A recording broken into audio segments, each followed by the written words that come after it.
Հովհաննես Թումանյանի տուն-թանգարանի երկրորդ մասնաշենքի քանդման որոշումն ընդունվել է Երևանի ավագանու նոյեմբերի 18-ի նիստում։ Թանգարանի գործող տնօրեն Լուսինե Ղարախանյանը Օրագիր Նյուզի հետ զրույցում հայտնեց, որ նախկինում հաստատված նախագծի համաձայն երկրորդ շենքի պատերից մեկը պետք է ամրացվեր, սակայն ապա մոնտաժման ժամանակ պարզվել է, որ պատը ենթակա է քանդման սեյսմիկ կայունության վերաբերյալ սխալ եզրակացության պատճառով։ Այն տվյալները,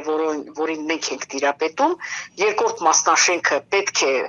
վերակառուցվի, քանդվել է հիմա եւ պետք է վերակառուցվի։ Հիմա կանգնած է աշխատանքները, որովհետեւ նախագծի մեջ, եթե հետեւում եք,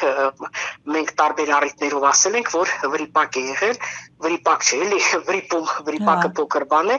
որը գեոդեզիական սեյսմիկ անվտանգության հետ էր կապված եւ պատ կար այնտեղ, որը պետք է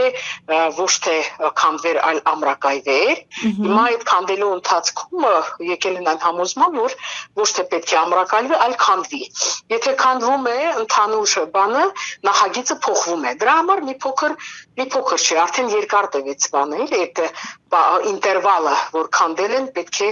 վերակառուցել։ Ըստ Ղարախանյանի մասնաշենքը քանդելու մասին լուրերը խեղաթյուրված, ձևափոխված եւ ձևախեղված են։ Նրա խոսքով բավականին մեծ գումար է հատկացված շինաշխատանքների համար եւ եթե ամեն ինչ ըստ պլանի գնա, թանգարանը լինելու է Հայաստանի այցեքարտերից մեկը։ Ես ասում եմ, այդպիսի բան չկա, որովհետև գումար կա հատկացված, շատ մեծ գումար, 1 միլիարդից մի փոքր ցածր էր, հետո որ այդ փոփոխությունը եղավ, արդեն գումարային փոփոխություն դեղ եղավ, արդեն ոչ թե 800 եւ ավելի միլիոն է, այլ միլիարդ եւ մի փոքր ավելի գումար է հատկացվում, որը լինելու է մեր Հայաստանի այցեքարտերից մեկը մշակութային, կրթագիտական, եթե ամեն ինչ պլանով ինչպես կա, այդպես գնա։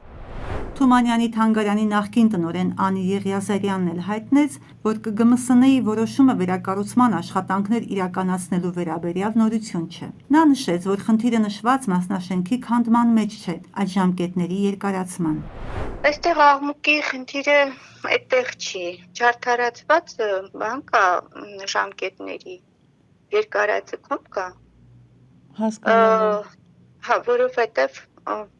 ժամկետ երկարաձգելու բանը չկա։ Եվ երկրորդը, որ նախորդ շինարարական կազմակերպության հետ ինչ խնդիր ա եղել, որ չի շարունակվել աշխատանքները։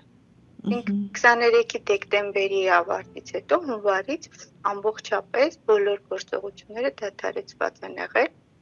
Անգամ այն քանդված մասի շինաղբը, որ հեռացվել, անգամ դա չի հեռացվել, ու տարածքը ավելվել է նաև կենցաղային աղբով։